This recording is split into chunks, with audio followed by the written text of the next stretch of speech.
准备300克温开水，加入120克红糖，甜度呢依个人的口味调节，再将它搅至融化。搅匀后放一旁备用。另起一个大碗，碗中倒入400克普通面粉，再打入3个小鸡蛋。今天秀秀跟大家分享红糖发糕的做法。再加6克酵母，先将鸡蛋搅散搅匀。搅散搅匀后，倒入刚才调好的红糖水，边倒边搅拌。搅拌至像这样细腻顺滑，无面疙瘩，像这样的粗度就可以啦。盖上保鲜膜，醒发至原来体积的2倍大。过程大概需要1个钟。提前准备易容器，盆底呢跟周边都刷上一层薄油。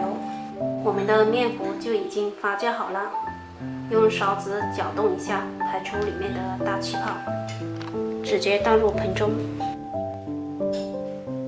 再撒点黑白芝麻或其他自己喜欢的干果类，直接冷水上锅，大火煮开后转中小火蒸45分钟。时间到，关火再焖5分钟。5分钟后加出晾凉，冷却之后脱模，我们的红糖发糕就做好了。里面的蜂窝组织呢，还是非常的丰富，非常的蓬松鲜软，喜欢的朋友可以在家试一下。